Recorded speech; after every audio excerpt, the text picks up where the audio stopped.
Hello there everybody, this is Krista and welcome back to Crochet Witch Tarot and another installment of our journey through the Enchanted Forest. So, as I've been starting with a recap of my experience with the last part of the journey, we were stopping with the lovers and examining the choices and commitments that we've kind of made in our lives so far. So, I think we're just gonna go through question by question. I've not really been doing that, but we're gonna go through this time. So our first question was, what have I committed myself to that hasn't or no longer brings me fulfillment? And I drew the 10 of spells, which in this deck is the 10 of wands. And this pointed out something that I've been working on for quite some time. And it is just a true kind of like almost compulsion to help anyone around me who needs some kind of assistance. I have a real tendency to feel other people's emotions really intensely, and when that's happening, I want to help make it better.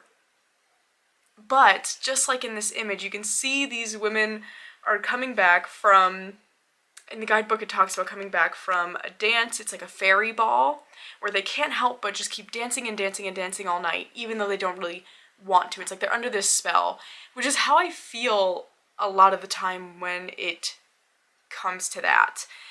They are so tired and drained though, which is exactly what that tendency does to me as well.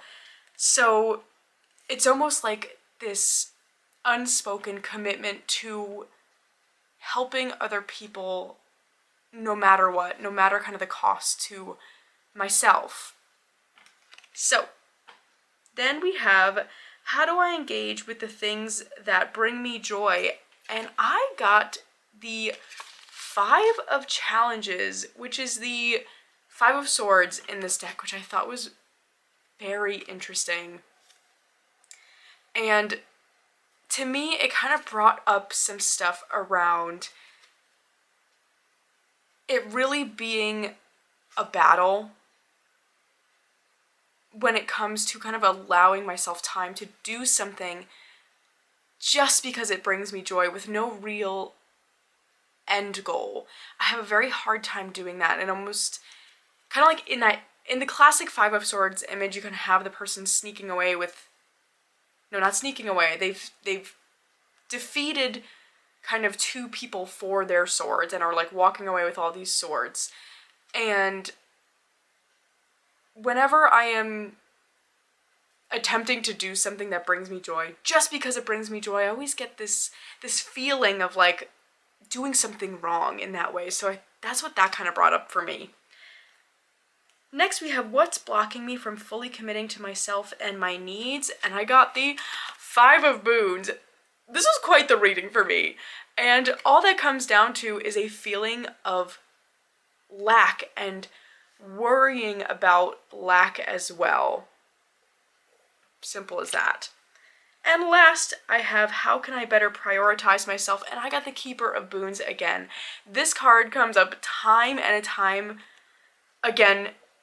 No, wrong sentence. Time and time again for me. Almost every time I do a reading with this deck, this card comes up. I'd be curious to know if anybody else experiences that with this deck. Just having these real kind of follower cards. So, how do I better prioritize myself? To me, this felt like allowing myself to be taken care of sometimes. I do a lot of taking care of other people, even when I'm not asked. But I don't have an easy time accepting that same kind of help, and that's what this card kind of felt like. So, that's what came about with my time with the lovers last week. Is that when I posted that? Last week? I think so. So, now we are moving on to our next segment of this journey.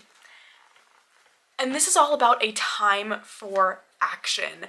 So we will be jumping on the fairy wind. And actually, I kind of feel like I want to read the section in the page in the guidebook about the fairy wind. If I can find it. There it is. All right. The quiet mood of the forest shifts, subtly at first and then with increasing tension, like the breathless hush before a storm. You hear a rushing sound in the distance, growing louder as it approaches. It is the sound of treetops dancing in a wind that comes closer and closer until it is upon you, lifting your hair and cooling your cheeks. You are surrounded by a sudden fragrance of bluebells and moss and honey. This is no ordinary breeze. It betokens the wild flight of the fae. They flash into your view, imperious, haughty, beautiful beyond words. Your heart yearns after them with a sharp urgency to go where they go and see what they can see. But never attempt to chase them. Trust me, it will not turn out well. The fairies follow their own path, and you must follow yours. The fairy wind is a powerful sign of ultimate success. Only the most fortunate see the fae, though many have felt their passing. Things will pick up speed for you now, and your endeavors will flow swiftly toward a positive outcome. Continue forward with increased confidence.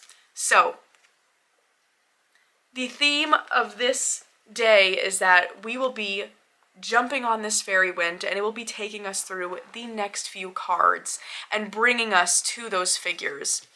And they will be our prompts. So, we will have 4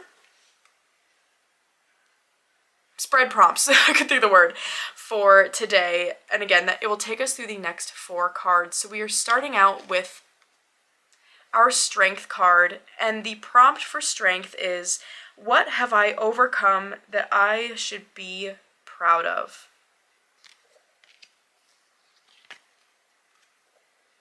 The Hermit.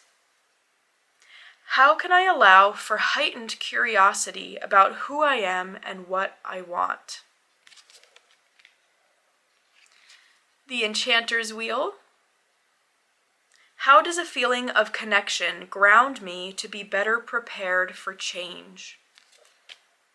And finally, we've got the Huntsman, who asks, what served to upset the balance in my life, causing me to feel ungrounded in the first place?